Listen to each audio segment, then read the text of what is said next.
others. This is a Candy Factory Mini. So you want to write a book? With Suzette Mullen.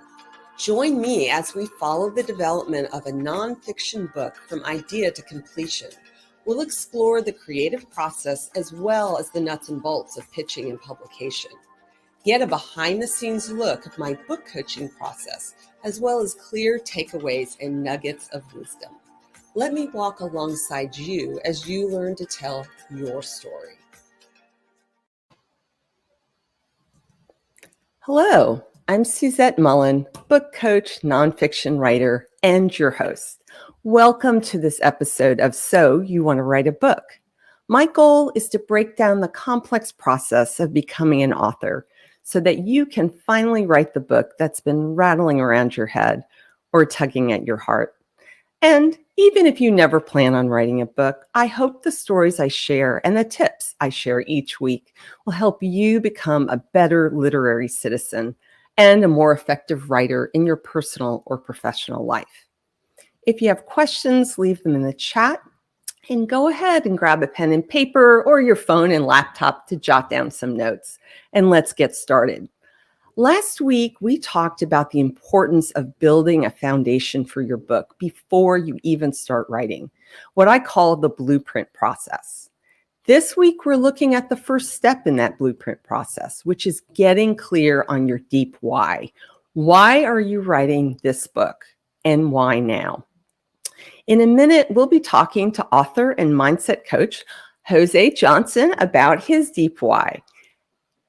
We start with the why, because if a writer doesn't know why they care, why should anyone else? And if you don't know why you care about writing this book, it's easy to give up when the going gets tough, because it likely will. Your deep why is the engine that drives your book project from start to finish. So let me introduce our guest today. It's Jose Johnson. He's an author, educator, speaker, musician, Tai Chi master, and he's also the host of another Candy Factory Collective mini show, Mastering the Mindful Mindset, which is on Mondays at 10 a.m. Eastern Time. So I want to welcome Jose. Thanks for coming on. Hey, Suzette, thanks for having me on. This is exciting. Yeah, so hey, you're an author. Congratulations of this book. Thank you. I was looking through it, reading it the other day, and I'm so impressed. And so we're talking about the deep why, why you were writing, why you wrote this book, and really why you wrote this book at the particular time you did. So let's start with that. What motivated you in the first place to write any book? Well, I guess that I've always believed that books are important in terms of our culture. Books have been around for all of written history, which is exactly the point. So they're just a way of documenting things, they're a way of sharing things, they're a way of disseminating information. And even with digital technology the way it is, it's kind of shifted the way books can be written and published, but still reading is one of the best ways for us to learn new material and to share our experiences with others. So that kind of is what has always been a part of what I see the book as being. Now, why did I want to write a book? Well, to start out with, it was mostly ego-driven, to be honest with you. I wanted to be rich and famous. I wanted to be on Oprah. I wanted to be on the New York Times bestsellers list. But I was never able to really focus on writing a book. I mean, I feel like I have got thousands of books in me because I look at every day as writing a new chapter in the book of my life. So whether it's documented or not, there are all these books in me. I just had to focus. And it wasn't until I got into those deeper whys and really got clear, not just on why I wanted to write a book, but why I do what I do. And as I did that, then the book just became another facet of my bigger why. And my bigger whys are driven by, one, I believe that humans have so much potential, the potential for greatness, but the thing that gets in our way is between our ears.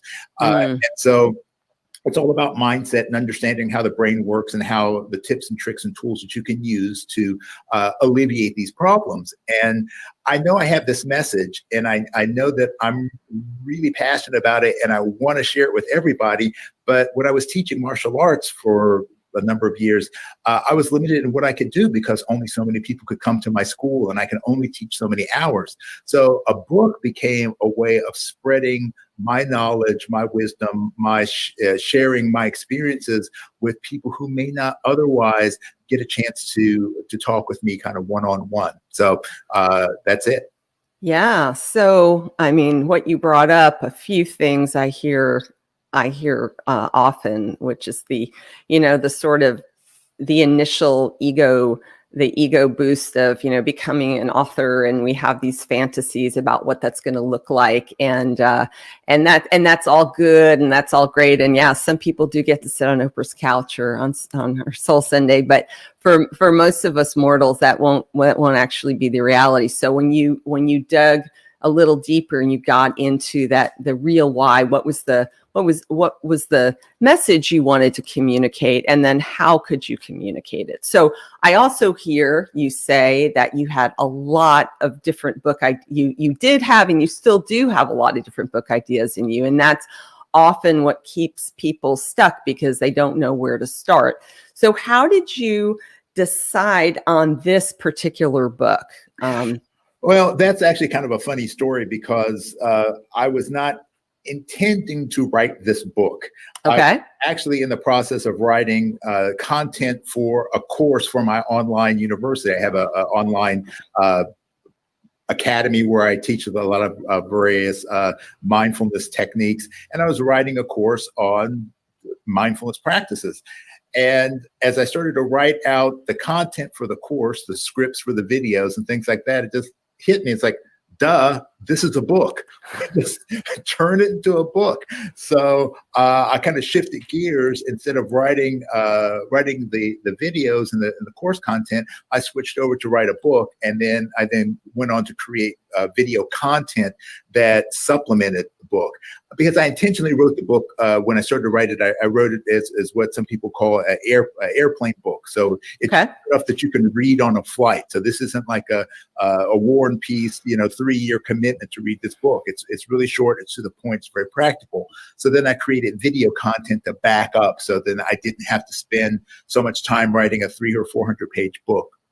Yeah, so that's really interesting because I think you're showing us that it doesn't have to be this ginormous project, that you actually already had the content, or you were creating the content in a different context, and you're able to use that for your book, and then you also used it to create a course. So they sort of, I'm assuming they kind of work together. There's some synergy between them.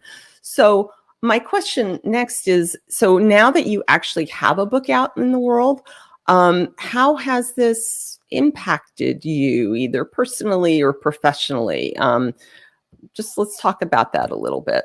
Yeah. Well, I have to say that I actually have been on Oprah's couch. She had to call the police to get me removed from the house, though. No, I'm just kidding. Well, how it's impacted me? Well, one is people do look at you differently when you say you're okay. They do, and I have always been kind of this, I don't take myself too seriously. I don't believe my own press sometimes. But when people hear that I'm an author, they are just so amazed by it. And I'm just like, duh, I just kind of, put the stuff on paper and published it. So I think people look at me a little bit differently. I have gained a level of credibility from other people, particularly as I've been pivoting from doing like martial arts and one-on-one coaching to more doing corporate consulting and that sort of thing. Corporations definitely look at you a lot different when you say, I've published a book, I'm on Amazon. So it's helped establish me as more of an expert in my field. I already am an expert in my field, but this kind of establishes me to people who don't know me, which is one of the reasons why I did really kind of get more serious about writing a book, is because I was at a business mastermind and everybody there had a book, all the keynote speakers. And a couple of them mentioned the fact is that if you're in business and you're trying to position yourself as an influencer, as an authority, you really need to book it. And you need to look at the book not as a way of making money, but this is your calling card. This is your resume. So when you go into a business, you can say, here's my book. And immediately this opens doors for you. Yeah, that's great. That's really powerful. So do you have any ideas on your next book? Or are you planning to write another one? Oh my gosh. I'm planning on writing so many books. It's insane. No, I'm going to do, I kind of have the idea right now of doing follow-up series on this book because I've taken this general concept and I've developed presentations for different people. I've done it for entrepreneurs. I've done a mindfulness for hustlers presentation. So I'm thinking about just writing a book to back that up. I've done mindfulness for musicians, where I've done master classes for university music programs. So anytime I'm doing any kind of work in terms of creating content, I'm now looking at it as, okay, once I get enough of this material documented, I'm just going to put it together and then there's my next book. Fabulous. Okay, so we're getting close to our time and wrapping up. I have two quick questions for you. One is how, and I'll just say them right at the same time. The first one is, do you have any words of wisdom, particularly for entrepreneurs who might be considering writing a book? Any words of wisdom for them? And then the second, I want to make sure we know what's the best way for us to buy your book if we wanted to go ahead and buy that, which I think everyone should. You can answer the second question first if you want. It's up to you. The easiest way to get it, I mean, you can get it on Amazon. I publish it through KDP, so it's published on Amazon, so you can order it from them. If you want to get it direct from me, you can go to my website, just email me, and I can get you a nice signed copy. So that's josejohnson.com, your website. Okay, great. Gotta get that plug in. So any words of wisdom for entrepreneurs that may be considering writing a book?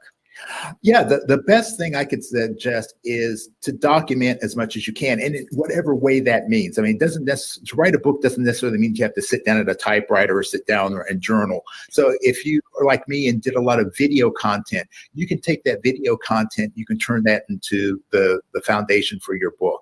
If you're a teacher, your lesson plans, anything you're doing is your book. Like I said earlier, every day you're writing a new chapter in the book of your life. So just start documenting it. Use dictation software or whatever it takes, but just start documenting things and then find yourself a good editor when you're ready for that, and find a good coach. I believe in coaching. So find that coach. And so this is great. And there's so much more we could talk about. If you're willing, I'd love to have you back another week to talk a little more about your publishing journey and how you made all those decisions. But for now, I really appreciate it. I want to just remind everyone, Jose's book, Mindfulness Secrets, 90 Ways in 90 Days. And you can find that on Amazon or josejohnson.com. And thanks so much for taking the time to talk with me today, Jose. Thanks for having me. So, wow, we're so lucky that we got to have that chat with Jose. I just want to close us out with the key takeaways. We are talking about the first step in the blueprint process, the foundational steps. Know your why. Know why you care about the topic and that story. Know why you want to write this book now. Understand that your why is going to be what drives your project from start to finish. I want to just remind you again, I'd love to have you sign up for my newsletter at yourstoryfinder.com, where I've got tips that help writers get their work done. Next week, we're looking at step 2 in our blueprint process. What's your point? Every book, even a cookbook, needs to have a point. So come back next week and listen to how you can find yours. I look forward to seeing you then. And in the meantime, happy reading and writing. So You Want to Write a Book is part of the Candy Factory mini-series and is a proud member of the Candy Factory Collective. You can find the show streaming on YouTube, Facebook, Twitch, and LinkedIn. And you can subscribe to the audio version anywhere you get your podcasts. Over the past 8 years, Suzette has been on a mission to help writers clear the fog and cut through the overwhelm so they can move their ideas out of their head and onto the page. Her later in life coming out journey and her professional experience as an author, accelerator, certified book coach, and Dare to Lead trained professional, as well as her time at Harvard Law School, Wellesley College, and Columbia Theological Seminary, have given her a unique perspective, as well as many of her own stories to tell. When she's not writing or coaching other writers, Suzette can be found on her yoga mat, advocating for the Lancaster LGBTQ+ coalition, or hanging out with her partner, Wendy, and their rescue pup, Lucy. Visit yourstoryfinder.com to learn more about Suzette and her life story, as well as her writing coach offerings. Life's too short to stay stuck, so why not write that book? So You Want to Write a Book is produced by the Candy Factory Collective at the Candy Factory Co-working Campus in Lancaster, PA. Production support by Anna Tran. Administrative support by Ann Kirby, Ariana Henderson, Krisha Marcel, Jason Mundock, and Robert Diggs. Notes and links can be found on the show post at our website, candyfactorycollective.com. Candy Factory. Collective.